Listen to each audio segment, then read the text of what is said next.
சொல்லுப்பா. வணக்கம் சார். ஆத்மா வணக்கம். இது என்ன மனம் போல் வாழ்க்கைன்றாங்க.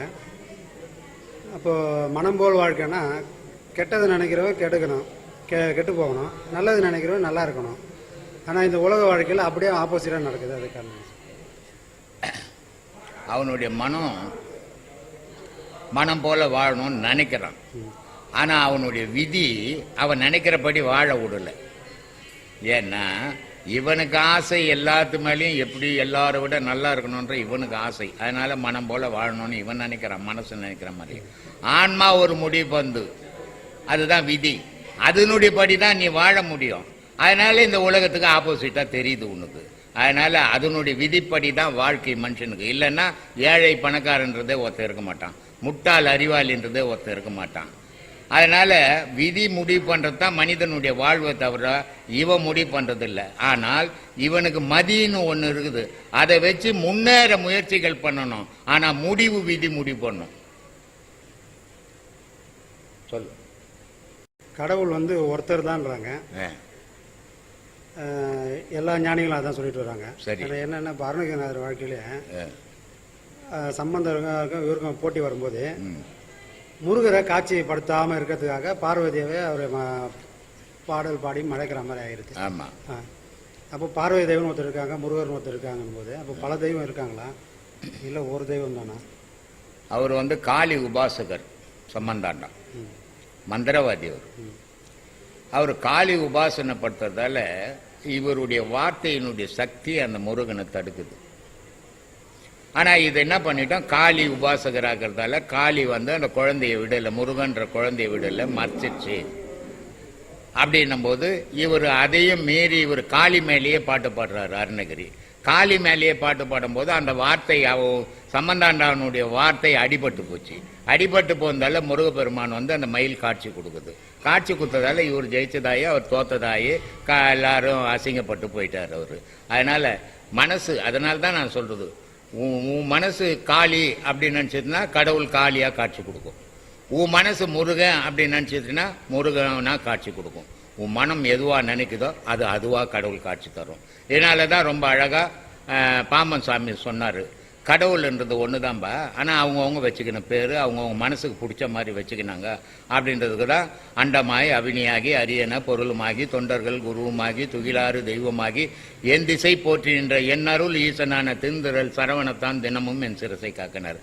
எல்லா கடவுளும் விஷ்ணுன்னா ஒண்ணுதான், சக்தினா ஒண்ணுதான், சிவம்னா ஒண்ணுதான், ஆனா நான் முருகன்னு வச்சுன்னுக்கிறேன் அப்படின்ட்டாரு. அதனால கடவுள்ன்றது ஒரு பொருள், மனம்ன்றது வேறுபட்டது. மனம் எவனுடைய மனம் எதை விரும்புதோ கடவுள் அதுக்கேற்ற மாதிரி காட்சியை கொடுக்குது. சொல்லு பாப்பா. அடுத்தது பதில் சொல்றவங்க உட்காந்துங்கிறேன், கேள்வி கேட்கறவங்க ஓடுறீங்க பாப்பா. எல்லாருமே நாம் சாப்பிட்ற ஒரு பருக்கையிலையும் என்னோட பேர் இருக்குதுன்னு சொல்கிறாங்க. அப்படி இருக்கும்போது நமக்கு வரக்கூடிய எல்லா நன்மை துன்பம் எல்லாத்துலேயும் நம்ம பேர் எழுதியிருக்கோம் இல்லையா? ஆனால் இது நம்ம புரியாமலே கஷ்டப்படுறது சரியா? மனிதனுடைய வாழ்க்கையில் உண்மையை புரிஞ்சுக்கிறது ரொம்ப கஷ்டம். ஏன்னா இவன் பொய்யான வாழ்க்கையை நம்பியே வாழறவன். இப்போ கடவுள் அடையாளம் கிடையாது, அதனால அவன் கடவுள் மேல பற்று இல்லை. தான் உயிருக்கு அடையாளம் கிடையாது, அதனால அந்த உயிர் மேலேயும் பற்றும் இல்லை. ஆனா ஒரு பெண்ணுடைய உருவம் அடையாளம் உள்ளது, தன்னுடைய உருவம் அடையாளம் உள்ளது. அப்போ இந்த அடையாளம் உள்ள பொருள்கள் மேலேயே மனம் தாவுதை தவிர அடையாளமற்ற உண்மை பொருள் மேலே அடையாளம் மனம் தாவ மாட்டேங்குது. அப்போ அடையாளம் இல்லாத பொருள் அழியா பொருள், அடையாளம் இருக்கிற பொருள் அழியிற பொருள். ஆனா இவனுக்கு அழியிற பொருள் மட்டும்தான் தெரியுது, அழியிற பொருள் மேலதான் மனம் தாவுதை தவிர அழியா பொருள் மேல மனம் தாவலை. அதனால ஒவ்வொரு சாப்பாட்டுலயும் பேர் எழுதிக்குதுன்னா இது ஒரு கற்பனை பேச்சு. அது எந்த சாப்பாட்டுலயும் எவன் பேரும் எழுதலை, அவனுக்கு கிடைக்கிறது கிடைக்குமே தவிர எவன் பேரும் எழுதி வச்சு ஒரு பார்சல் அனுப்பல. இப்போ ஒரு பிச்சைக்காரன் பத்துங்கிறான், அவனுக்கு சோறு கிடைக்கலன்னு சொன்னாக்கா அவன் பேர் எதுலன்னு அர்த்தமா?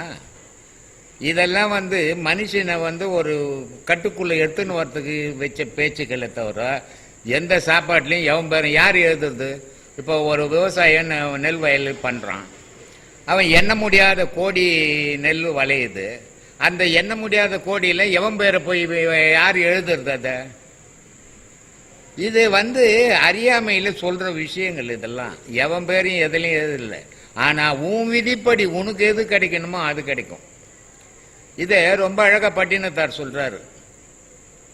அவர் பெரிய மன்னனை விட பணக்காரர். அவர் நினைச்சா எதை ஒன்னாலும் செய்ய முடியும். ஆனால் ஞானம் பிறந்த உடனே எல்லாத்தையும் தூக்கி போட்டுட்டு கோமணம் கட்டின்னு தெருவுக்கு வந்துட்டார். தெருவுக்கு வந்த உடனே சிதம்பரம் போய் சிதம்பர சாமி கிட்ட உபதேசம் வாங்குறாரு. அவர் அவங்க அம்மா சொல்லி அனுப்புகிறாங்க. உபதேசம் வாங்கின உடனே அங்கே என்ன பண்ணுறாங்க, ஒரு திருவோடு கொடுத்து அனுப்புகிறாங்க. இனிமேல் வந்து நீ பெரிய ராஜா, தங்கத்தட்டில் கூட சாப்பிட்டு இருப்ப. ஆனால் எப்போ உபதேசம் வாங்கினேன், இனிமேல் நீ திருவோட்டில் தான் சாப்பிட்ணும், வெறும் கோமணம் தான் கட்டின்னு இருக்கணும் அப்படின்னு சொல்லி அனுப்புகிறாங்க. அதனால் அந்த முதல் பிச்சை வந்து அந்த சாப்பாடு அந்த திருவோட்டில் அம்மா கையில் வாங்கணும்னு வீட்டு வாசப்பில் வந்து அம்மா பிச்சைன்னு கேட்குறாரு. அப்போ அம்மா பிச்சை போட வரும்போது பார்க்குறாங்க, முன்ன கூட நீ ஞானி ஆகலையாடா, அவ்வளோ பெரிய மகான்கிட்ட போய் உபதேசம் வாங்கி கூட நீ ஞானி ஆகலையே அப்படின்றாங்க. அவ்வளோ பெரிய மகானே அவங்க அம்மா சொல்கிறாங்க. ஆனால் இப்போ இருக்கிற அம்மாங்களாம் செய்யோ அந்த ஆள் சொல்லுவான் நீ வீட்டில் இரு அப்படின்றாங்க. அப்படிப்பட்ட மகான் என்ன பண்ணுறது, அந்த ஓடு வச்சு ஏமா மகான் ஆகலைன்னு சொல்கிறேன்றது. மகானுக்கு உனக்கு எதுக்குடா ஓடு அப்படின்னு கேட்குறாங்க. அப்போ நான் போட்டுட்டம்மான்றாரு. அப்போ நான் சொன்னதால் தான் நீ போடுற, நீ ஏன் போடணுன்னு உனக்கு மனம் வரல, நான் சொன்னதால் போட்டேன்னா நான் போன பிறகு அதை தேடி எடுத்துப்பேன் அப்படின்ட்டு. அதனால் சொல்கிறாங்க, நீயா போடாத போனாலும் தேடாத அப்படின்றாங்க. அதனால் அந்த ஓடு தாரம் வந்து போச்சு இவர்கிட்டருந்து. அதனால் அவர் அந்த ஓட்டையும் தேடலை. தேடாத என்ன பண்ணுறாருன்னா ஒவ்வொரு வீட்டாண்டியும் போய் கை தட்டுவார். கை தட்டினா இவர் தான் வந்துக்கிறாருன்னு சாப்பாடு போடுவாங்க. அதை கையில் வாங்கி சாப்பிட்டுன்னு போயிடுவார் அவர். ஒரு நாள் ஒரு வீட்டாண்ட போய் கை தட்டுறாரு. 2 பொம்பளை பசங்க அந்த வீட்டுல தண்ணி எடுத்துன்னு போதுங்க. எதிர் வீட்டில் இருக்கிற 2 வாலிபமான பசங்க என்ன பண்ணுறாரு, இவங்க ஒரு பொம்பளை பசங்களை பார்த்து தான் கை தட்டினாருன்னு இவர் 2 பேராக சேர்ந்து அடிச்சிடறானுங்க. அந்த மன வருத்தத்தில் அவர் சொல்கிறாரு பட்டினத்தார், இடம் தேடி இறக்க மாட்டேன், இனிமேல் நான் ஊடா போய் பிச்சை எடுக்க மாட்டேன். இடம் தேடி இறக்க மாட்டேன், இருக்கும் இடம் தேடி உருக்கமுடன் கொண்டு வந்தால் உண்பேன், இல்லையேல் உடல் இழைத்தாலும் உறங்கிடுவேனே அப்படின்றார். நான் போய் இனிமேல் ஊடா பிச்சை கேட்க மாட்டேன். நான் இருக்கிறேன்னு மனம் உகந்து எடுத்துன்னு வந்து கொடுத்தா நான் சாப்பிட்றேன், இல்லைன்னா உடம்பே அழிஞ்சாலும் பரவாயில்ல நான் தூங்கிடுறேன் அப்படின்றார். அப்போது ஊடா கேட்கும்போது அவர் பேர் எழுதியிருந்தா, அவர் ஊடுகளை இப்போ கேட்க மாட்டேன்னும் போது அவர் பேர் இப்போ அடிச்சிட்டாங்களா? இதெல்லாம் வந்து ஒரு கற்பனையான விஷயங்கள். இதெல்லாம் வந்து நம்ம நிஜம்னு எடுத்துக்கூடாது. அந்த காலத்தில் மனுஷனுக்கு உழைக்கிறதுக்காக நீ உழைச்சின்னா உன் பேர் எழுதிக்குதுன்னு கட்டுப்பாட்டுக்காக சொன்னது அது. ஆனால் அது நிஜம் கிடையாது. எவன் பேரும் எதுலையும் எழுதவே முடியாது. யார் உட்காந்து எழுதின்னுக்கிறது சொல்லு? உன் பேர் எழுதிக்குதுன்னா ஒன்று நீ எழுதணும், இல்லை உன்னை பெத்தவன் எழுதணும், இல்லை உன்னை பட்சவன் எழுதணும். இந்த 3 பேரும் எழுத முடியாது. அப்புறம் யார் உட்காந்து எழுதுவான் அத்தனைக்கும் நெல்லில் அரிசியில்? அதனால இதெல்லாம் ஒரு கற்பனை கதைகள். இதெல்லாம் வந்து எடுத்துக்கணும், வாழக்கூடாது.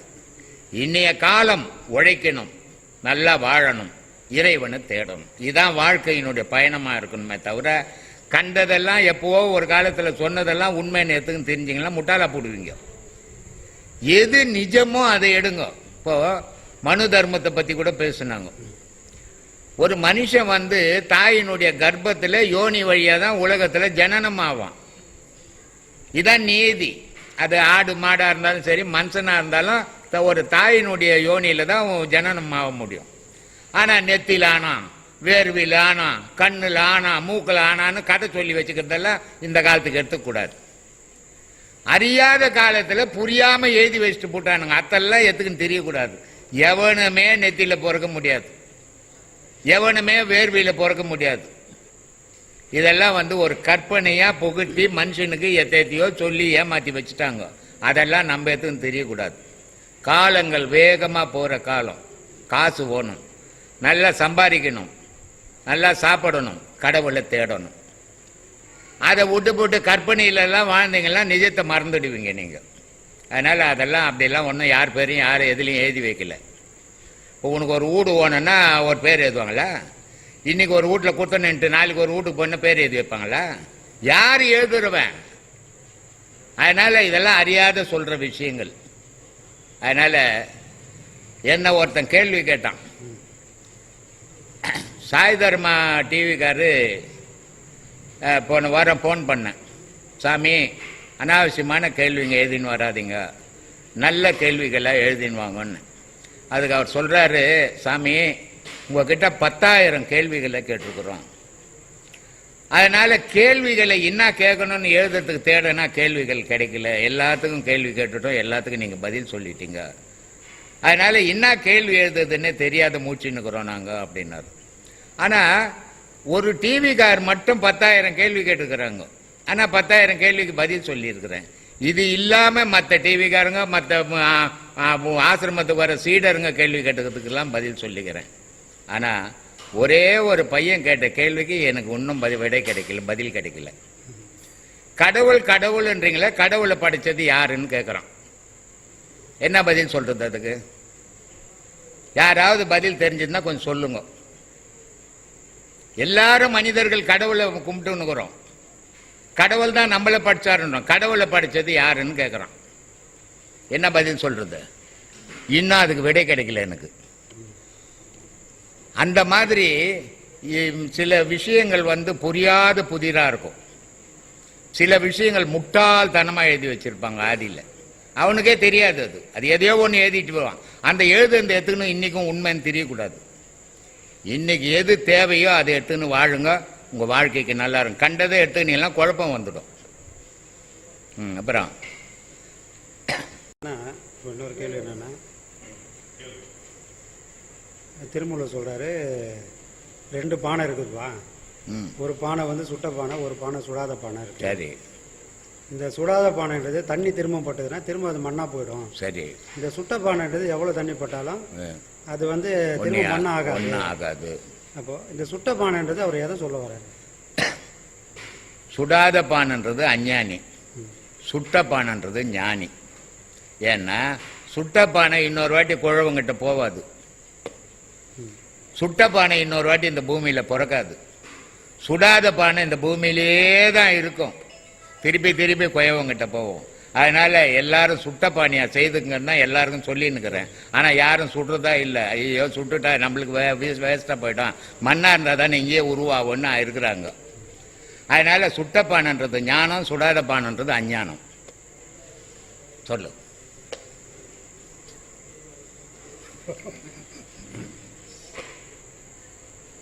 பாப்பா கடலூரா? சிதம்பரம் எங்க சொந்த ஊரு. சரி. கடலூரா சிதம்பரமா உங்க ஊரு? District Cuddalore district Chidambaram. நான் கேட்கவே இல்லை, நான் லெட்டரா போட போறேன் நான். ஐயா நீங்க சொல்றீங்கல்ல கடவுளால் செதுக்கப்பட்டதுதான் கல்லுன்றீங்க, மனிதனால் செதுக்கப்பட்டதுதான் கல்லுன்றீங்க. அப்ப ஏதாவது ஒரு விசேஷம்னா கருடன் மகன் ஏன் சுத்துறாங்க, எல்லாரும் யாரும் கும்பிடுறாங்க? தெரியாத கும்பிட்டுங்கிறாங்க, தெரியாத கும்பிடுறாங்கம்மா. தெரிஞ்சா ஏன் போய் கும்பிட போறாங்க? இப்ப நான் போய் கும்பிடுவேன்னா நம்ம இவ்வளவு பெரிய கோயில் கட்டி வச்சுக்கிறேன், இது வரைக்கும் ஒரு நாள் சாமி கும்பிட்டது இல்லை. ஏன்னா சாமி அங்கே இல்லை, எனக்குள்ளே இருக்குதுன்னு எனக்கு தெரியும். அதனால நான் கும்பிடல. ஆனால் தெரியாதவங்க 1,00,000 பேர் இருக்கிறாங்கல்ல, அவங்களுக்காக கோயில். அதனால தெரியாதவங்க சுற்றின்னு கிட்டோமே, நமக்கு என்ன போச்சு? கூட நீயும் சேர்ந்து சுத்து. ஐயா நீங்க சொல்றீங்க சிவன் மட்டும்தான் கடவுள், மற்றது எல்லாமே நம்ம கற்பனைன்றீங்க. அப்ப பெருமாள் விஷ்ணுவை நம்ம கற்பனை. அப்ப எப்ப சொன்னேன் நான் இதை? எனக்கு சொல்லு. வீடியோல சொன்னீங்க. சிவன் மட்டும்தான் கடவுள், மத்ததெல்லாம் நம்ம கற்பனை. உனக்கு அப்பா அம்மா இருக்கிறாங்களா? இருக்கிறாங்கயா. எங்க இருக்கிறாங்க? யார் அம்மா யார் அப்பா? அப்பா வரல, அம்மா தான் இருக்காங்க. ஒண்டியா விட்டு வந்துக்கிற பாருமா நீ. நாம ஆளு நீ. இப்போ உங்க அப்பா உங்க அம்மா பெரியவங்களா நீ பெரியவங்களா? யார் பெரியவங்க? அம்மா தான் பெரியவங்க. அம்மாவோட பெரியவங்க யாரு? அப்பா. அப்பா அதை தான் நான் சொல்லிக்கிறேன். அதைதாம்மா நான் சொன்னேன், சிவன் தான் பெருசுன்ட்டு. இதெல்லாம் இல்லைன்னு சொல்லலையே, அதனால சிவன் தான் பெருசு அப்படின்னு அதனால தான் சொன்னேன். சரிங்கய்யா. சரி, அப்படி வா. நான் முடிவு தெரியாதானே உட்காந்து மூச்சுன்னுக்கிறேன் இப்போ நான். சொல்லுமா, சொல்லுமா. ஐயா வேண்டுதல் வேண்டுதல் சொல்றாங்க. வேண்டுதல் சாமி கிட்ட வேண்டுறோம், பெரியவங்க கிட்ட வேண்டுறோம்ன்றாங்க. அந்த வேண்டுதல்லாம் என்ன? சரிங்களா ஐயா? அப்புறம் அடுத்தது ஒன்னே சொல்றிய. அப்புறம் வந்து தன்னை வேண்டுதல் வேண்டாமை வேண்டாம் ரெண்டு இல்ல, ஒண்ணு மட்டும் சொல்றிய. வேண்டுதல்னா குடு சாமியே நான் பிச்சை எடுக்கிறேன்றது. அப்படி வேண்டுதல் கூட தன்னை வருத்திக்கிட்டு இறைவன் கிட்ட வேண்டுறது. தன்னை எதை வருத்த முடியும் ஐயா? இப்போ வந்து பாத்தீங்கன்னாக்கா இப்போ நிறைய டிவில இல்ல நிறைய கோவிலுக்கு தேங்காய் கூட தலையில உடைச்சிலாம் கூட பரிகாரம் பண்றாங்க. மூடத்தானத்தெல்லாம் நம்ம பேசக்கூடாது. முட்டாள்தானத்தை பத்தி நமக்கு எதுக்கு? கல்லுன்னு ஒண்ணு இருக்குது, அதுல உடைச்சா ஓடிய போகுது. அது ஏன் ஊரை தலையில ஓடினா மண்டியா ஓடிக்கணும்? அப்படி இது முட்டாள்தானோ மூடத்தானோ? இது எதுக்கு நம்ம பேசிக்கணும்? அறிவுபூர்வமான தான் கேளுங்க, அறிவுபூர்வமான கேள்வி எனக்கா இந்த மாதிரி அவங்களோட வேண்டுதலுக்கும் குணத்துக்கும் சம்பந்தம் உண்டு. நிறைய சம்பந்தப்பட்டிருக்குது. எவன் தலையில ஓடிக்கிறான்னா அவன் 3 ஆடு அறுத்திருப்பான். அப்ப அவன் சாப்பிட்டது தான் அவன் தலையில ஓடிக்க சொல்லுது இல்லையா? சாந்தமான பொருளை சாப்பிட்றவன் இன்னொருத்தன் தலையில போய் ஓடிப்பானே. அப்போ அதனால்தான் 3 விஷயம் சொல்லி இருக்குது. சாத்விகம், தாமசம், ராஜசம் அப்படின்னு 3 விஷயத்த சொல்லிக்குது. அப்போ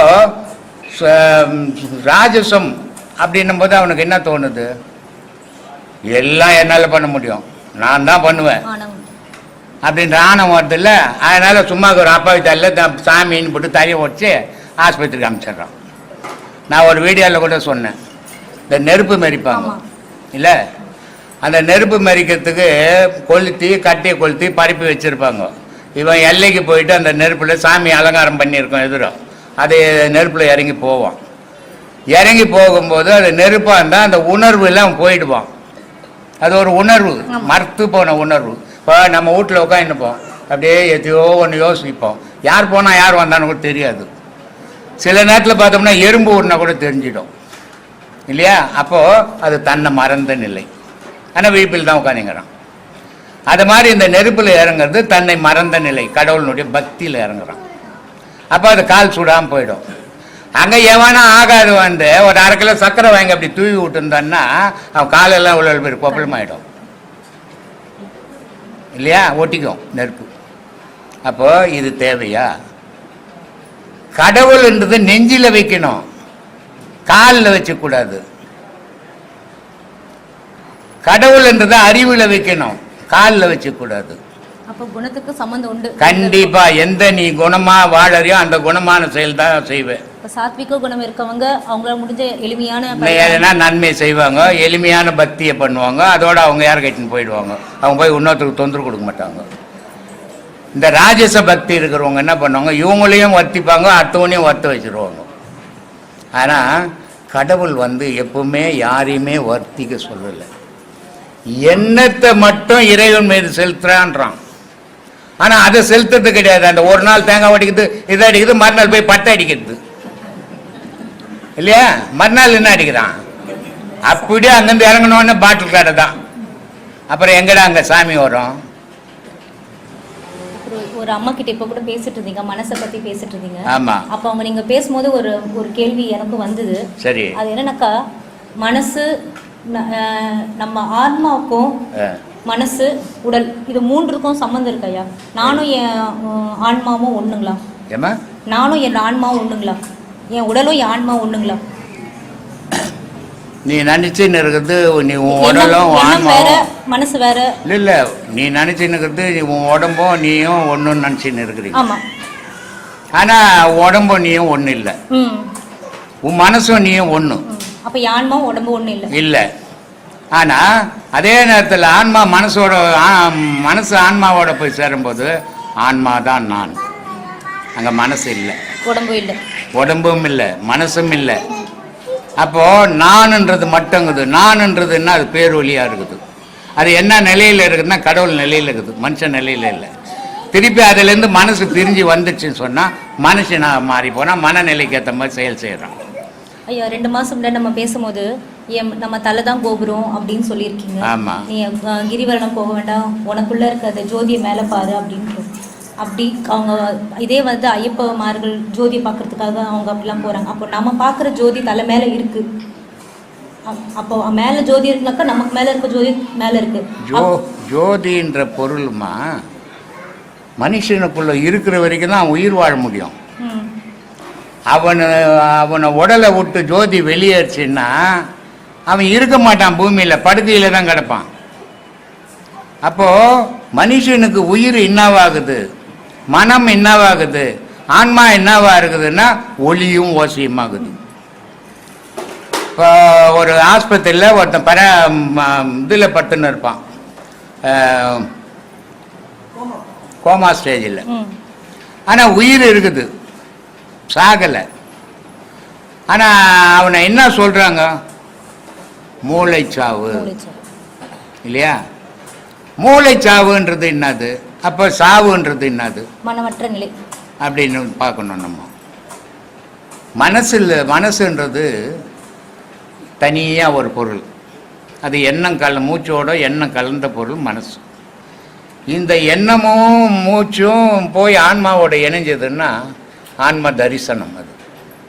ஆனால் அந்த ஆன்மா எங்கே இருக்குதுன்னா மனுஷனுடைய மூளைக்கு மேலே இருக்குது.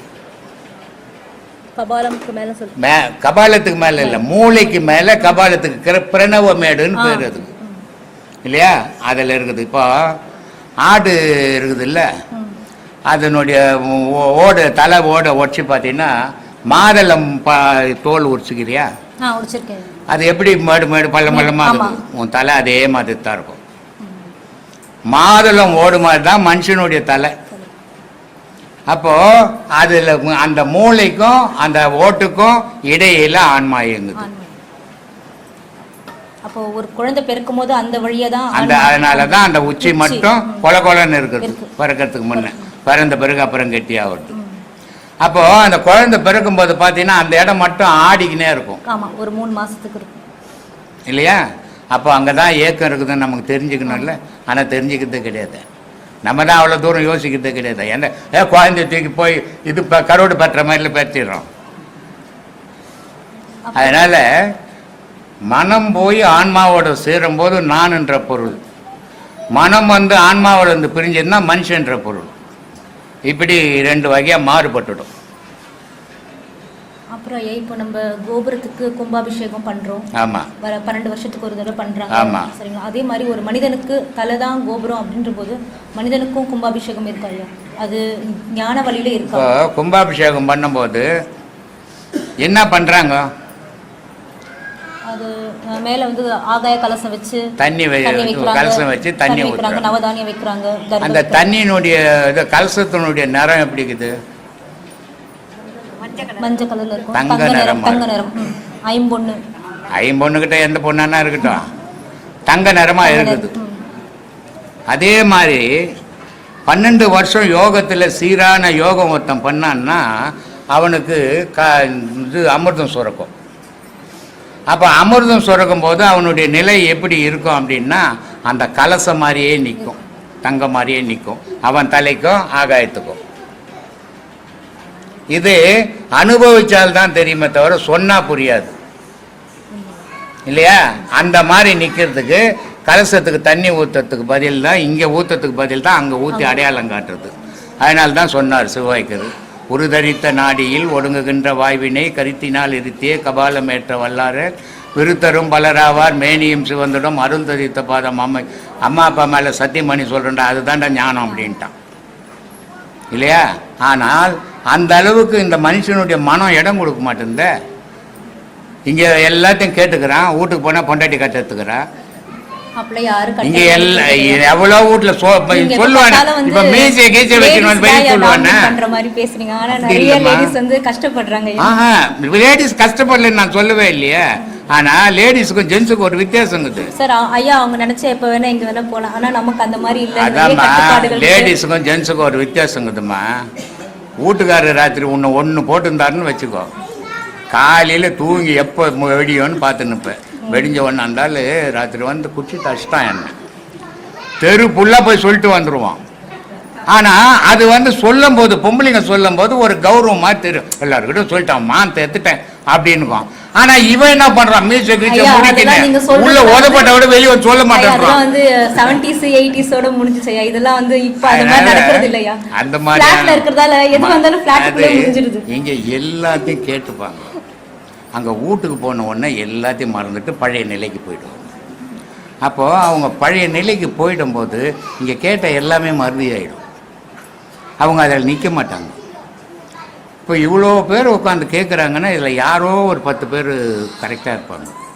மீதி பேரெல்லாம் அவங்க குடும்ப சூழல், அவங்க வறுமை, அவங்க தொழில், இந்த மாதிரி பல விதங்களில் அவங்க பாழாக போயிடுறாங்க. அதனால் அவங்க கரெக்டாக அதை அட்டன் பண்ண முடியாமல் போயிடுறாங்க. அந்த நிலையை எட்ட முடியல, எல்லாராலையும் எட்ட முடியல. இப்போ கோயம்புத்தூர்லேருந்து ஒருத்தர் இப்போ தான் மலேசியாவிலேருந்து அந்த உபதேசம் வாங்கினார். அவர் உபதேசம் வாங்கி 3 மாதம் தான் ஆகுது. ஒரு நாளைக்கு காலையில் 2 மணி நேரம், சாயந்தரம் 2 மணி நேரம் பண்ணுறாரு. ஒரு நாளைக்கு 4 மணி நேரம் பண்ணுறாரு. 4 மணி நேரம் பண்ணும்போது மலேசியாவில் பல கோடி ரூபாய் அங்கே போட்டுட்டுருக்கிறாரு. அது வரல. ஆனால் இந்த உபதேசம் வாங்கிறதுக்கு முன்னே ரொம்ப வருத்தப்பட, இவ்வளோ பணம் போட்டேன், இப்படி போட்டேன், அப்படி போட்டேன், வரல, இப்படி ஆகிப்போச்சு, அப்படி ஆகிப்போச்சுன்னு. இப்போ 4 மணி நேரம் பாடம் பண்ணணும், வந்தால் வருத்தம் வரலாம் போட்ட சந்தங்க. இந்த மனநிலை கிடைக்கும். அதில் நானும் அப்படிதான் இருக்கேன். திட்டினா திட்டு, திட்டா கட்டி போ. நாளை இப்போ நான் வீட்டுக்காரர்கிட்ட திட்டு வாங்கிக்கினேன். தேவா டீ போடல. அப்போது அந்த மாதிரியான சூழ்நிலைகளால் அவங்க வந்து சரியான பாதையில் போக முடியாது. உண்மையிலே இந்த பாதை வந்து மன தைரியத்தையும் மன வலிமையும் கொடுக்குது. ஆமாம்மா, அனுபவபூர்வமாக நான் எல்லாரும் இந்த மாதிரியான விஷயம் நீ வேற எதுலேயுமே அறிய முடியாது. எந்த துக்கமும் உன்னை பாதிக்காது, எந்த பயமும் உன்னை பயமுறுத்தாது, எந்த வாழ்க்கையை பற்றி நீ கலங்க மாட்ட. அந்த எண்ணத்தை உருவாக்குறது இந்த பாடம். அதனால தான் இதை மறுபடியும் நான் படிச்சு வயசுன்னு சொல்றீங்க இல்லையா, அந்த ஏஜ் தாண்டினதுக்கு அப்புறம் அது செய்யணும். எந்த ஏஜா இருந்தாலும் செய்யணுமா, நீ சாவர வரைக்கும் செய்யணும். இதுக்கு என்ன அளவுகோல? அது நீங்க சொன்னீங்கல்ல ஒரு தடவை 16 வயசுல தொடங்கிடணும்னு முற்றிடணும்னு சொல்லலையா, சாவர வரைக்கும் செய்யணும். அதை உன் உயிரை நீ உணராத நீ வாழ்ந்தான்னா போனா சொல்லு. அதனால அதுக்கு வயசே கிடையாது, எப்போ வேணாலும். ஆனா இப்போ ஒன்றும் இல்லை. இப்போ நான் போகிறேன் ரோட்டுக்கு, இதோ அந்த தம்பி வரான் ரோட்டுக்கு, 2 பேரும் ஓடலான்னா அவன் ஓடுவானா நான் ஓடுவேனா? ஏன் அவன் நானும் மனுஷன் அவனும் மனுஷன் தானே. வயசு கம்மி, இளமை இருக்குது. அந்த மாதிரி இளமையில் இது வந்தால் விந்து சுரப்பு இருக்குது, உச்சத்தை எட்டும். இந்த மாதிரி தள்ளாடி போய் கையாடி காலாடி வரும்போது பார்த்தா ஒரு சட்டி போட்டு சொரன்னா கூட கிடைக்காது. அது மாதிரி ஆகிடும். அதனால தான் சொல்லுங்க. அப்புறம் பட்டினத்தார் ஒரு சரிம்மா சொல்லுமா. ஆடுகிற ஆட்டமும் ஓடுகிற கூட்டமும் ஒரு நாள் ஓயும் போதும் கூடுகிற கூட்டமும் தான் சொல்லும் நீ யார் என்பது. இந்த பாட்டுக்கு அர்த்தம் என்னன்னு சொல்லுங்க. இப்போ ஒரு பொண்ணுக்கு ஒரு கல்யாணம் பண்ணுற, எல்லாருக்கும் பத்திரிக்கை வைக்கிற, எல்லா ஜனமும் வந்தது, எல்லா ஜனமும் வாழ்த்துச்சு. வந்த மாதிரி அவங்க ஃபங்க்ஷன் முடிச்சுட்டு போயிட்டாங்க. அதே மாதிரி ஒரு நாளைக்கு சாகரம், எல்லா ஜனமும் வருது, எல்லாரும் மாலை போடுறான், எல்லாரும் வாழ்த்துறான். இப்படி இருந்தால் இப்படி சொன்னாருங்க, அப்படி சொன்னாருங்க, இப்படி பேசினாருங்க, இப்படி செய்தாருங்க அப்படின்லாம் சொல்கிறான். ஆனால் அதை போனால் சுடுகாட்டுக்கு போனோடனே எல்லாம் வீட்டுக்கு போயிடுறான். ஆனால் அப்புறம் யார் வர்றது? அதுக்கப்புறம் யாருமா வர்றது? ஆனால் அதை தானே நான் இதை தான் பட்டினத்தார் சொன்னார். அதில் அப்புறம் வர்றது என்னடான்னா மனுஷனுடைய பாவ புண்ணியண்டா. இல்லை தான் சொல்லும் நீ யார் என்பது அதுதான். அப்போ தான் நான் என்ன பண்ணேன்னு தெரியும், அட்டுவீன் பண்ணேன்னு தெரியும், என்ன வருது என் கூடன்னு தெரியும். அப்போது வீடு வரைக்கும் பொண்டாட்டி வந்துடுவா இல்லையா, வீதி வரைக்கும் பொண்டாட்டி வருவா, காடு வரைக்கும் புள்ள வருவான், கடைசி வரைக்கும் என்ன வரும்? பாவ புண்ணியம் வரும். ஒன்றும் வராதில்லை, ஒன்றும் வராதுன்னு பிறக்க போகிறதே இல்லை, பாவ புண்ணியம் வரும். இதை தான் அவர் கண்ணதாசன் ரொம்ப அழகான ஒரு விஷயத்தை விளக்கம் கொடுத்தாரு. ரொம்ப அருமையான விளக்கம், ரொம்ப பெரிய அறிவாளி அந்த கண்ணதாசன். எத்தனையோ கவிஞருங்க இருந்தாங்க, இருந்தாலும் அவருடைய சிறப்பு தனி. அவர் சொல்கிறாரு, பாட்டு பாடன டிஎம்எஸ் கேட்குறாரு, பட்டினத்தார் பாடலில் வீடு வரை உறவு, வீதி வரை மனைவி, காடு வரை பிள்ளை, கடைசி வரை யாரோன்னு எழுதிக்கிறியப்பா. ஆனால் பட்டினத்தார் வந்து வீடு வரை உறவு, வீதி வரை மனைவி, காடு வரை பிள்ளை, கடைசி வரை வருவது பாவ புண்ணியமே நிற்கிறாரு. நீ ஏன் பாவ புண்ணியன்னு எழுதாத யாரோன்னு எழுதுன அப்படின்னு டிஎம்எஸ் கேட்குறாரு. யாரே கண்ணதாசனை. அதுக்கு டிஎம்எஸ் அருமையான ஒரு விளக்கம் கொடுத்தார். இது கண்ணதாசன். இங்கே பல பேர் இந்த தாமரை செல்வி அவங்க நிறைய படித்தவங்களாம் அங்கே வந்து பேட்டி எடுக்கும் போதெல்லாம், சாமி உங்களை சித்தர்னு சொல்லலாமா, மகான்னு சொல்லலாமா, இல்லை ரிஷின்னு சொல்லலாமா அப்படின்லாம் கேள்வி கேட்டுருந்தாங்க. அப்போ நான் அவங்களுக்கெல்லாம் சொன்ன பதில், அன்றைக்கி சொன்ன பதிலும் இன்றைக்கி சொன்ன பதிலும் ஒரே பதில் தான். நான் மகானும் இல்லை, நான் சித்தரும் இல்லை, நான் ரிஷியும் இல்லை, நான் மனுஷன். ஆனால் இந்த மனுஷன் எப்படி பேசுகிறேன் இதுன்னா அனுபவத்தில் பேசுகிறேன். ஏன்னா எல்லாரும் ஆன்மீகத்தை நான் ரொம்ப நாளாக தேடுறேங்க, 10 வருஷமாக கடவுளை தேடுறேங்க, நான் 5 வருஷமாக தேடுறேன்னு இங்கே சொல்கிறாங்க எல்லோரும் வந்து. 6 வயசில் ஏற்பட்ட வலி எனக்கு. சோறு கிடையாது, போட துணி கிடையாது, தங்க இடம் கிடையாது அடுத்தவங்க வீட்டில், அவங்க போட்டால் தான் சாப்பிட முடியும். அப்படிப்பட்ட நிலையில் இருக்கும்போது தோணுத்தான் இந்த ஆன்மீகம். கடவுள் இருக்குதா இல்லையா? இருந்தால் அவங்க வீட்டு பசங்களெல்லாம் நல்லா ஸ்கூலுக்கு போகுது, நான் மட்டும் மாடு மேய்க்க போகணும். அவங்களுக்கெல்லாம் அப்பா அம்மா இருக்குது, எனக்கு இல்லை. இந்த கேள்விகள் தான் இன்றைக்கி இங்கே எடுத்துன்னு வந்து விட்டுடு. அப்போது இந்த மகானு சித்தர் நிறைய பேர் இன்றைக்கி அவங்கவுங்களே ஒரு யாரும் சொல்லலைன்னா கூட அவங்களே போட்டுக்கிறாங்க பட்டத்தை. ஆனால் அதுக்கு ஏற்ற தகுதி நமக்கு இருக்குதான்னு பார்க்கணும், பார்க்காம போட்டக்கூடாது. அப்போது சித்தருக்கு ஏற்ற தகுதி எனக்கு இல்லை, மகானுக்கு ஏற்ற தகுதி எனக்கு இல்லை, ரிஷிக்கு ஏற்ற தகுதி எனக்கு இல்லை. அதனால் நான் சொல்கிறேன், நான் மனுஷன், அனுபவத்தை பேசுகிறேன் அப்படின்னு சொல்கிறேன். அதே மாதிரி கண்ணதாசன் ஒரு விளக்கம் கொடுக்குறாரு. வீடு வரை உறவு, வீதி வரை மனைவி, காடு வரை பிள்ளை, கடைசி வரை யாரோ அப்படின்றத வந்து கடைசி வரை பாவ புண்ணியமே அப்படின்னு பட்டினத்தார் எழுதினார். ஏன்னா அவருக்கு அந்த தகுதி இருக்குது. ஆனால் எனக்கு அந்த தகுதி இல்லை, அதனால் நான் யாரோன்னு எழுதுனேன் அப்படின்னாரு.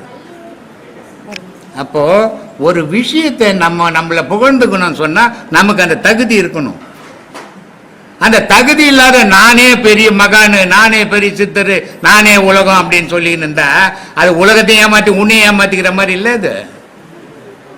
அதனால அந்த மாதிரி வேலை இருக்கக்கூடாதுன்னு சொல்றாருமா பட்டினத்தார். ஆனால் நீங்கள் ஒரு காலத்தில் கஷ்டப்பட்டீங்க, அனாதையாக இருந்தேன்னு சொன்னீங்க. ஆனால் இன்னைக்கு இத்தனை வருஷம் கழிச்சு நிறைய பேர் அனாதையாக இருக்கிற ஆத்மாக்களுக்கு, மனசுங்களுக்கு, சரிங்களா, இப்போ நீங்கள் ஒரு வழிகாட்டியாக இருக்கீங்க. அப்போ இல்லை நீங்கள் ஏங்குறீங்க, இப்போ நாங்கள்லாம் பாக்கியசாலிங்கய்யா, உங்களை மாதிரி இருக்கிறவங்க நம்ம கண் கூட பார்க்குறோம். அதுதான் நான் பல முறை வருத்தப்பட்டது உண்டு, கண்ணீர் விட்டது கூட உண்டு.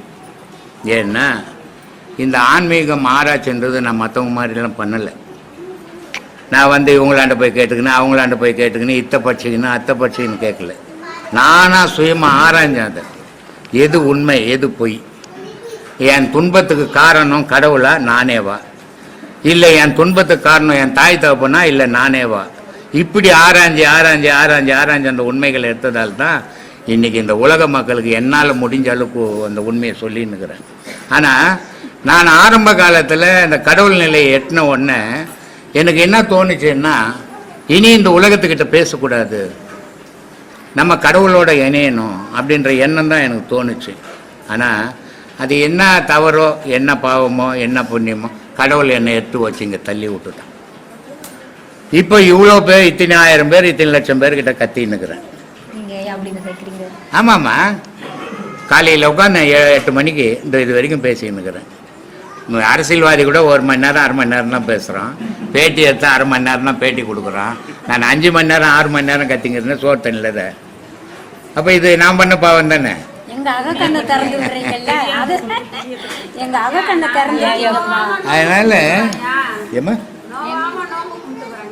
அதனால கடவுள்ன்றது ஒரு புனிதமான பொருள். இப்போ எல்லாரும் எங்கப்பா போய் வர, கல்யாணத்துக்கு போய் வருங்க, எங்கப்பா போய் வர, திருமணத்துக்கு போய் வருங்க. அது என்னது திருமணம்? எனக்கு புரியலம்மா, கொஞ்சம் நீ படித்த பொண்ணு, கொஞ்சம் விளக்கமாக சொன்னீங்கன்னா கேட்டுப்பேன், நான் உலகத்துக்கு சொல்லுவேன். இந்த திருமணம்னு பத்திரிக்கையும் போடுறாங்க. திருமணம்ன்றது என்னது? திருமணம் வந்து கொஞ்சம் நல்லா யோசிச்சு வைக்கிறேன். திருன்றது சாமி ஐயா, சாமிக்கு தான் திருமணம் பண்ண முடியும். கேள்வி கேட்டீங்க. டீ சாப்பிட்டீங்களா பல்லரா? டீ வந்த மல்லருக்கா? சொல்லுமா. எனக்கே இந்த கேள்விக்கு பதில் தெரியலையா. இங்க ஒரு ஏப்பா உட்காருங்கப்பா. கிளாஸ் நடக்கும்போது குறுக்க வந்தீங்கன்னா கிளாஸ் ஆகிடும். உட்காருங்க. திருமணம் என்றால் என்னன்னு கேள்வி கேட்டுட்டு போனீங்க. ஆமாங்க. எனக்கு தெரிஞ்ச பதில் சொல்றேயா. சொல்லுமா. இருமணம் செய்தது திருமணம் சொல்லிட்டு அந்த காலத்துலலாம் சொன்னாங்க. இருமணம்னா யார் மனம்? ஒரு ஆணோட மனசும் ஒரு பெண்ணோட மனசும் அதே மாதிரி ரெண்டு குடும்பத்தாரோட மனசும் ஒத்துமையா ரெண்டு குடும்பத்தார் மனசுன்னா மொத்தம் 6 பேர் ஆயிடுறாங்க. 6 பேர் ஆயிடுறாங்க. ஆனா இருமணம் சேருது திருமணம் அப்படின்றாங்க. இருமணம் சேர்ந்தா 2 மனம் தானே ஆச்சு. 3 மனம் எங்கிருந்து வந்தது? நான் 3 மனம் சொல்லவே திருமணம் என்ன எத்தனை? திருன்னா எத்தனை? அப்புறம் எங்கிருந்து வந்தது? நான் நினைச்ச ஆன்சர் இது என்ன தெரியுமா, இப்பெல்லாம் வந்து எங்க பார்த்தா லவ் மேரேஜ் தான் நிறைய பேர். அதனால வந்து திருமணத்துக்கு போறாரு ஐயரு, அவருக்கே திருமணம்னு தெரியாது. அதனால நிறைய லவ் மேரேஜ் ஆகுறதுனால வந்து இதை பத்தி வந்து கரெக்டா சொல்றதுக்கு தெரியல ஐயா. ரொம்ப ரேர் எங்கேயாவது அரேஞ்ச் மேரேஜ் நடக்குது. ரொம்ப அபூர்வமா தான் அரேஞ்ச் மேரேஜ் நடக்குது. எந்த மேரேஜ் ஈத்துக்குனாவது ஓடி போட்டோம், இல்ல அரேஞ்ச் மேரேஜ் ஆகுது கிட்ட எதனா இருந்துட்டு போகுது. ஆனா கல்யாணம் தானே அது பேரு. அதுக்கு தானே திருமணம்னு வச்சுக்குது. அது திருமணம் என்ன? திருனா கடவுளுக்கு திரு உயர்ந்த ஸ்தானத்தை. அவரு கல்யாணமா இவங்களுக்கு கல்யாணமா? கூட நம்ம இது கும்பாபிஷேகம் முடிஞ்ச உடனே கடவுளுக்கு கல்யாணம் பண்ண போறோம். கடவுளுக்கு போய் நம்ம கல்யாணம் பண்ண முடியுமா? ஆனா பண்றோம் ஊரே ஏமாத்தத்துக்கு. ஆனா பண்ண போறோமே. இதெல்லாம் கடவுளுக்கு போய் கல்யாணம் பண்ண முடியுமா? மனுஷனால. மனுஷனுக்கு கல்யாணம் பண்ணிக்க முடியாத காலத்துல கடவுளுக்கு போய் கல்யாணம் பண்ண முடியுமா? இதனுடைய உண்மையான பொருள் தெரிஞ்சுக்காமே இப்படியே காலம் போயிடுச்சு. ஆமா, எல்லா பத்திரிகைகள் அப்படிதான் போடுறாங்க. நாங்க எல்லாம் அதுதான் தெரிஞ்சுக்கிட்டோம். எல்லா கல்யாண பத்திரிகைகளும் திருமணம் திருமணம் போடுறாங்க. அதனால நாங்களும் வந்து தொட்டு அந்த திருமணம் நான் எல்லாரையும் கேட்டு, சரி இது என்ன திருமணம் 2 மணம்னு போட்டுருக்காம திருமணம்னு போடுறாங்க. 3 மணம்ன்றாங்க. 3 மணம்ன்றது யாரு? அப்பா அது அம்மா சேர்த்தா கூட 6 மணமா போகுதுன்னு யோசித்தேன். பக்கத்துல ஐயர் இருக்காரு. ஐயரும் இருக்காரு. அவரு கதையை விடு, அவரு துட்டுக்கு வந்துக்கிறாரு. அவர் தானே, இவங்க தானே சேர்த்து வைக்கிறவங்க. அதனால இதனுடைய பொருள் புரியாம பேசுற விஷயம். உலகத்துல பூமி அசையாத இருக்குது, ஆகாயம் அசையாம இருக்குது. ஆனா முப்பொருள் அசையுது, உலகத்துக்குள்ள இயங்குது. அது என்னன்னா இயங்குது? நீர், நெருப்பு, காற்று. இது 3 இயங்குது இந்த உலகத்துல. இப்போ இந்த முப்பொருள் ஒன்றா, அதனால தான் கல்யாணத்துக்கு போனால் 16 பெற்று பெருவாழ் வாழுன்னு வாசித்தான். ஏன் இதை வாழ்த்துறான்? 16 குழந்தைய பெற்ற போலீஸ் ஸ்டேஷனில் தான் இருக்கணும். இப்போ இல்லை போலீஸ் ஸ்டேஷன் இல்லையா, தெருவில் தான் இருக்கணும். இல்லைம்மா, இப்போ லாக்அப்பில் போட்டுருவாங்க. முன்னெல்லாம் இப்போ எத்தனை பார்த்தாலும் பிரச்சனையே கிடையாது. இப்போ 1 பேத்துக்கணும், இல்லை மிஞ்சி போனால் 2 பேத்துக்கணும், செத்து போகுது இன்னொன்னுட்டு. ஆனால் 16லாம் பெற்று எடுத்துன்னு போனோன்னு வச்சு ஊரில் அவ்வளோதான், நம்ம உள்ளதான் போயிடணும். அது தப்பா புரிஞ்சிருக்காங்களே. 16 நற்குணங்களை பெற்று பெரும். அது என்னது? அது 16 நற்குணம் என்னம்மா? நற்குணம் குணத்துல நல்ல குணம் கெட்ட குணம் இந்த மாதிரிதாம்மா ஏமாத்திக்கினே வந்துட்டீங்க. பெற்று பெருவாழ் வாழ்க. அதான் 16 செல்வங்கள்னா எது 16 செல்வம்? அந்த இவரு கூட அப்படித்தான் கேட்டாரு. அந்த பாம்பு புத்து படையப்பால பாம்பு புத்துல கை ஊட்டியான்னு கேட்டாரு. ரஜினியை கேட்பாரு, அனுமோகன். அவரு கூட அந்த கேள்வி தான் கேட்டார் அன்னைக்கு, போன மாதம் பௌர்ணமி. அப்புறம் அவருக்கு சொன்னேன் இது மாதிரி நீட்டு, சாமி இது உலகத்துக்கே தெரியல சாமி, நீங்களாவது சொன்னீங்களே, இது ஒரு நல்ல வாய்ப்பு கிடைச்சதுன்னு. அது மாதிரி இந்த 5 பஞ்சபூதங்களில் 2 அசையா பொருளாக நிற்குது. 3 பொருள் தான் இயங்குது உலகத்தில். இந்த 3 பொருள் ஒன்று எப்போ சேருதோ அப்போ 16 கலைகள் உண்டாகும். அந்த 16 கலைகள் என்னன்னா அது தெய்வக்கலை. அந்த தெய்வக்கலை இருக்கும்போது அங்கே மரணம் கிடையாது, ஏமா பிடிக்க முடியாது. அதுதான் பக்த மார்க்கண்டையன். அந்த 16 கலை இருக்கும்போது சிவத்தோட மனிதன் வாழ்வான். அவன் சிவத்தோடு வாழும்போது மார்க்கண்டையன் யமன் போய் கயிறை போட்டால் சிவமும் சேர்ந்து மாட்டிக்கிச்சு. அதனால் சிவபெருமானுக்கோ வந்து யமனையே 8 வச்சு தண்டனை கொடுத்து அமைச்சிடுறாரு. அந்த மாதிரியான கலை அது. சூரிய கலை 12 மனுஷனுக்கு ஓடுறது, அக்னி கலை 8, சந்திரகலை 16. இந்த 16 கலையில் நிற்கும்போது கழுத்து கீழே மூச்சு கிடையாது, அது வாசியாக மாறிடும். அந்த 16 கலையில் மனுஷன் வாழும்போது மரணம் கிடையாது. அது 16 செல்வங்கள். அந்த 16ல் நிற்கும் போது நீ மனிதனும் கிடையாது, கடவுளோட வாழற. இங்கே மனித இயக்கமே கிடையாது. இந்த செல்வம் எல்லாருக்கும் கிடைக்காது. இந்த 16 செல்வம் சேரணும். இந்த 16ல் நீ வாழணும். இந்த 16ல் நீ வாழணும்னா என்ன பண்ணணும் அப்படின்னா, இடுப்பில் இருக்கிற அகாரம்ன்ற நெருப்பை ஏற்றணும், வயிற்றில் இருக்கிற மகாரம்ன்ற காத்தோடு சேர்க்கணும். ரெண்டையும் சேர்க்கணும். எத்தனையாச்சு? எத்தனைமாச்சு? 32. வயிற்றில் இடுப்பில் இருக்கிற நெருப்பு எத்தனை போய் காத்தோடு சேர்க்கணும். சேர்ந்தா எத்தனையாச்சு? 2 இந்த 2ஐயும் எத்தனை போய் சத்தத்தோடு சேர்க்கணும் இந்த உச்சியில். அப்போ எத்தனையாச்சு? இந்த 3 சேர்ந்தாதான் 16 கலை. இதான் அக்னி கலை, இதான் சந்திரக்கலை. இந்த 16 செல்வங்களை பெற்று நீ உலகத்தில் நிரந்தரமாக வாழணுன்றதுக்கு தான் மகான்கள் ஆசீர்வாதம் பண்ணாங்க. 16 பெற்று பெருவாழ்வு வாழணும். 16னா இங்கே 16 புள்ளியை பெற்றுக்கிறது இல்லை. இங்கே ஜனாதிபதி கூட 16 செல்வம் கிடையாது. உலகத்தில் எவனுக்கும் 16 செல்வம் கிடையாது. அமெரிக்கா ஜனாதிபதி கூட கிடையாது 16 செல்வம். எவனுக்காவது இருக்குமா? இருக்கவே முடியாது. ஆடு மேய்ப்பாரா? ஆடு ஒரு செல்வம், மாடு ஒரு செல்வம், கோழி ஒரு செல்வம், குழந்தைங்க ஒரு செல்வம், நீர்நிலைகள் ஒரு செல்வம். இப்படி 16 செல்வங்கள் இருக்கணும். ஆடு மேய்ச்சின்னு பாரு ஜனாதிபதி போய். அதனால் உலகத்தில் எவனுக்குமே அந்த 16 கிடையாது. 16 மகானுக்கு மட்டும்தான். அந்த 16 பெற்று நீ பெருவாழ்வு, அதுதான் பெரிய வாழ்வு விடாது. இன்பம், சிற்றின்பம், பேரின்பம். அப்போ அந்த 16 கலை பெறும்போது சிற்றின்பத்திலேருந்து நீ பேரின்பத்தை அடையிற. இந்த பேரின்பத்தை அடையணுன்னா இங்கே சிற்றின்பம் ஆணும் பெண்ணும் சேர்றது ஒரு சிற்றின்பம். ஆனால் ஒரு உடலுக்குள்ள, பெண்ணினுடைய உடலுக்குள்ள ஆணும் இருக்கிறான் பெண்ணும் இருக்கிறா, அவ 2 சேர்ந்தா அது பேரின்பம். புரியுதா? இதை தான் சொன்னார். இருட்டறை மூலையில் இருந்த கண்ணி குருட்டுக்கிழவன் கூடல் குறித்து குருட்டினை நீக்கி மருட்டி அவளை மனம் புரிந்தாளேன்னார். இருட்டறையில் மூலையில் இருந்தாலும் கன்னி பொண்ணு, அதை முன்பக்கம் வந்தால் மாயை விடமாட்டேன் தான் சேரத்து கணவனோட. கணவனுக்கு காத்து இருந்து வயசாகி போய் தாத்தாவாயிட்டாராம். அப்போ இந்த அம்மா வயசு பொண்ணு போய் அவர்கிட்ட நின்று நடனம் ஆடினவுடனே அவர் கண் பார்வை வந்துச்சா, இளமை வந்துதான். 2 பேரும் கல்யாணம் பண்ணிக்கினாலாம். இந்த 2 பேரும் கல்யாணம் பண்ணிக்கிறதுக்கு காரணமாக இருந்த இந்த மகனை விடுவாங்களா ரோட்டில்? அப்போ மகனை தனக்குள்ளே சேர்ப்பாங்க. அதாண்ட முக்தி மோட்சம்னு. இவ்வளோ கதகுது. திருமணம்னா திருமணம் இல்லை, அதான் திருமணம். 3 மனம் சேர்றது திருமணம். இந்த 3க்கு தான் ஒரு தாலி கவத்தில் 3 முடிச்சு போய் 32 முடிச்சு போட்டா என்ன வேணாம். அந்த கவர் நீட்டாக இருந்தது, நீட்டாக போட்டு நிகழாம தாம்பு கவர் மாதிரி. ஏம்மா அது ஏம்மா 3 முடிச்சு போடணும்? இந்த 3 முடிச்சு ஒரு கடவுளுக்கு, அம்பாளுக்கு ஒரு முடிச்சு, மகாவிஷ்ணுக்கு ஒரு முடிச்சு, சிவனுக்கு ஒரு முடிச்சு. இது 3 சேர்ந்தால் திருமணம். திருமணம் சேர்ந்தால் பெரும் வாழ்வு. இதை தான் வள்ளலார் சொன்னார். மருந்தோ மருந்து நல் மருந்து நம்முள்ளே இருக்கு மருந்து, கைலை மருந்து இறப்பு பிறப்பு தவிர்க்கும் பெருமருந்துன்னாரு. அந்த 16 கலை இறப்பும் கிடையாது பிறப்பும் கிடையாது. அதை அடையணும். அதுக்கு அந்த திருமணம் தேவை. நீ திருமணம்னா எங்கள் அப்பா வீட்டுக்கார் சேர்த்துக்கினார், சித்தப்பா வீட்டுக்கார் சேர்த்துக்கினார், மாமா வீட்டுக்கார் சேர்த்துக்கினார். நீங்கள் போங்க.